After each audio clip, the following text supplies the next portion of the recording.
Bismillahirrahmanirrahim. Izin bertanya Ustaz tentang tadi mengenai siroh ya saya agak sedikit eh, tergelitik gitu Ustaz karena saya belajar siroh juga sedikit-sedikit gitu. Tetapi apakah ada Ustaz kayak referensi di mana secara paralel jadi kita bisa melihat turunnya ayat-ayat itu sesuai dengan timeline siroh itu Ustaz? Apakah ada referensi bukunya ataukah bahannya gitu ya? Yang bisa kita pelajari. Jadi bisa mempelajari bagaimana kondisi di saat itu, pada saat kemudian Allah menurunkan ayat tersebut. Jadi bukan asbabun nuzul Ustadz, lebih ke apa namanya, seperti waktu gitu ya, apa hierarki waktu, bukan hierarki apa istilahnya urut-urutan waktunya gitu. Yang duluan turun misalnya al-ala, kemudian apa dan peristiwanya apa. Apakah itu terbahas juga di Mubarak Furi? Saya tidak melihat sih, tidak melihat secara eksplisit ya Ustadz. Jadi banyak ke sejarah yang panjang gitu, tapi apakah ada yang secara singkat tapi jelas tentang membahas paralel antara kejadian-kejadian di zaman Rasulullah SAW dengan turunnya ayat gitu Ustadz. Mungkin Ustadz bisa ada pencerahan untuk saya. Jazakallah khair Ustadz.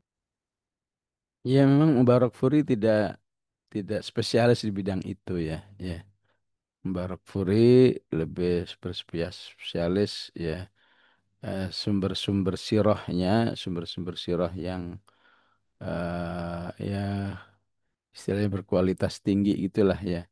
Nah, karena itu Mubarak Furi ini penulisannya mendapat semacam hadiah Nobel ya, Nobel versi Islam ya.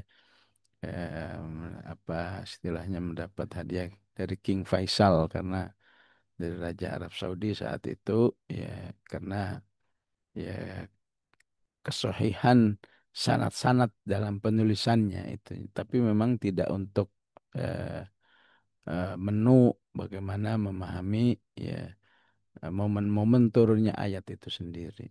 Ya.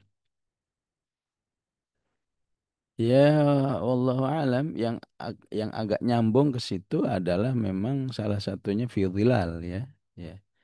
Ya, walaupun memang fi dhilal itu ya baca terjemahannya masih susah ya apalagi bahasa Arabnya ya. Tapi kalau sabar sih insya Allah bisa ya. Ya. Tafsir maksudnya Ustadz. Iya, tafsir kan fi Oh iya, dhilal ya. Iya, itu fi dalam Quran ya ya. fi Saya dhilal itu termasuk yang membahas hal-hal seperti itu ya ataupun ya lagi-lagi ya memang agak susah. Ya, ada namanya Tahrir wa Tanwir di Syekh Ibnu Ashur itu juga ya, selalu membahas bahkan misalnya Al-Fatihah. Al-Fatihah ini turun setelah Al-Mudaththir, setelah ini semua setiap surat selalu dijelaskan. Misalnya lagi bahas Al-Baqarah, Al-Baqarah ini turunnya setelah ini dan ya, itu ya memang tidak banyak tafsir yang seperti itu ya. Juga tidak banyak orang yang peduli dengan info-info seperti itu.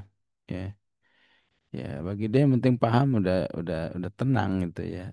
Tapi ketika ingin dipahami lebih daripada sejarahnya, ya momen-momennya baru memang terasa ya.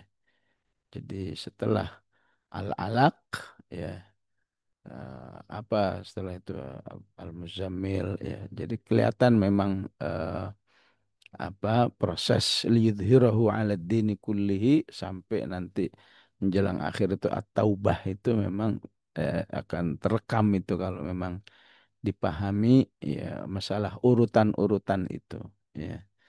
Tapi kalau sekedar tahu nomornya saya memang nggak menarik memang ya.